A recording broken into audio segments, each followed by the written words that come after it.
경기가 안 좋아져서, 그리고 요즘에 미용실이 너무 많아졌죠? 그렇기 때문에 앞으로 어떻게 해야 될지 고민이신 분들 많이 있을 건데요.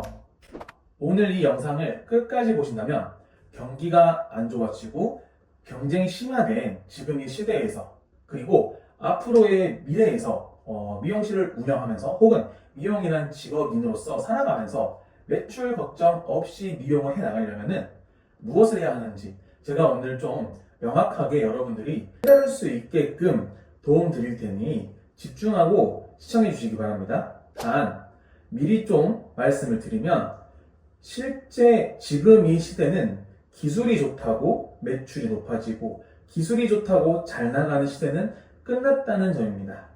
이 이야기에 공감을 하시는 분들만 제 영상을 끝까지 시청해 주시고요. 아닌 분들은 저랑 결이 안 맞을 수 있어요. 그러니 이런 부분 꼭 참고 부탁드리겠습니다.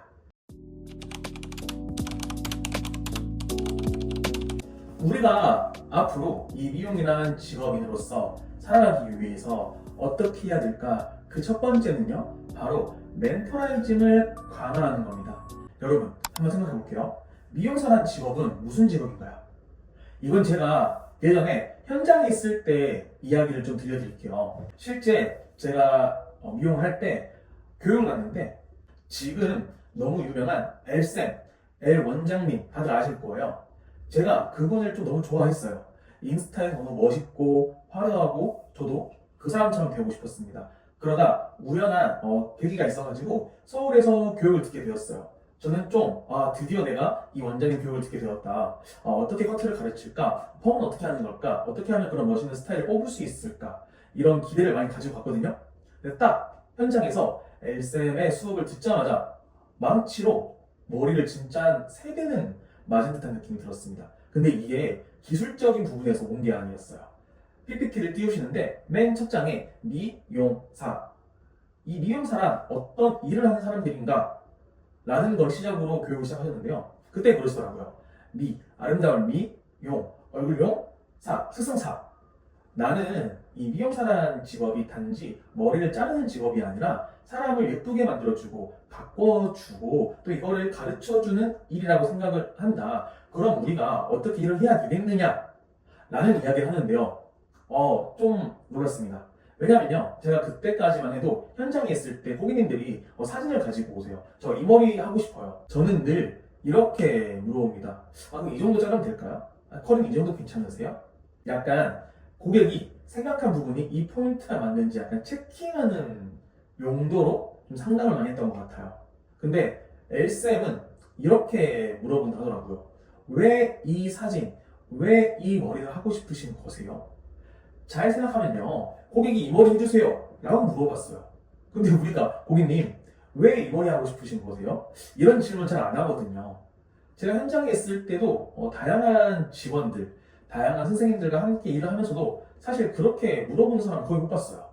근데 엘쌤이 그러시더라고요. 왜 이 머리를 하고 싶냐? 라고 자기는 꼭 물어본다. 그 이유가 뭐냐면은 사람들은 이 모습이 엄청 예쁘기 때문이 아니라 이 모습, 얼굴, 디자인, 분위기에서 뭔가 꽂힌 부분이 있기 때문이지 100%그 머리를 하고 싶은 건 아니다. 그래서 우리가 사진 보여준 바로 앞머리 길이가 어쩌고 저쩌고 옆머리 길이가 어쩌고 저쩌고 이런 이야기를 할 필요가 없다.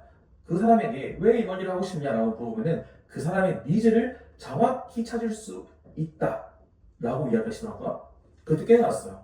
와, 쌤이 성공한 이유는 여기에 있구나. 기술 좋고 엄청 머리를 잘해서, 물론 머리 잘하시죠. 근데 머리를 잘해서가 아니라 현장에서 고객의 니즈를 정말 잘 찾았구나. 저는 거기서 깨달았어요. 그리고 그때는 그걸 깨닫기만 했지 현장에서 적용하지는 못했습니다. 그리고 시간이 흘러 제가 제 수강생들을 가르칠 때 가장 중요하게 생각하는 요소가 바로 이 멘토라이징이에요. 왜 우리가 이 포인트를 잘 알아야 되냐면요. 일단 대부분의 미용실이 사적인 이야기를 많이 합니다. 하지만 이게 잘못되었냐? 그런 뜻은 아니에요. 우리가 사적인 이야기를 통해 고객과 대화를 이어나가려고 하는 목적은 분명 고객과의 친밀감, 레포를 쌓아야 된다고 생각을 하기 때문이에요. 그리고 이 레포를 쌓아야 하는 이유는 여러분이 미용을 배울 때 친밀감이 생기는 게 중요하다 배웠을 거고, 실제로 미용실에서 보고 배울 때, 일할 때 무의식적으로 보고 배웠을 거예요. 대부분의 선배들이 대화를 하는 패턴들이 다 사적인 질문으로 시작해서 어떻게든 친밀감을 만들려고. 맞아요.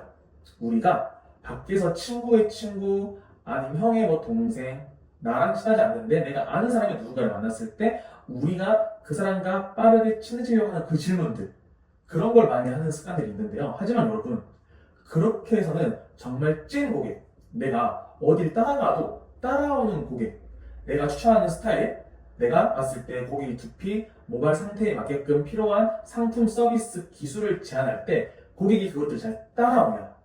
아니요. 대부분의 경우 따라오지 않을 경우가 더 많고, 실제 현장에서는 이러한 관계를 맺은 고객에게는 다양한 제안을 했을 때 오히려 역효과가 나고 고객이 방문을 하지 않는 현상을 많이 겪으실 거예요. 저도 그랬고, 실제 대부분의 경력자분들, 특히 제안을 하지 않는 분들이 이러한 경험이 있기 때문입니다. 그리고 우리는 이거를 사실 등한시하고 있어요.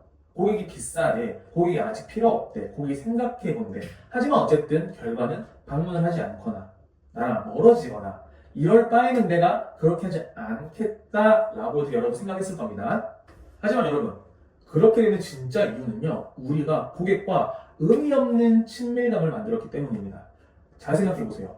고객은 어찌되었든 혼자서 머리를 못 잘라요. 예쁘게 멋있게 할 수 없으니까 전문가를 찾는 겁니다. 그 전문가가 미용실에 있는 거고요. 그럼 우린 전문가로서 고객을 예쁘게 멋있게 관리해주는 멘토가 되어야 하지 않을까요? 그리고 이런 멘토성을 가지고 일하는 걸 저는 멘토라이징이라고 합니다.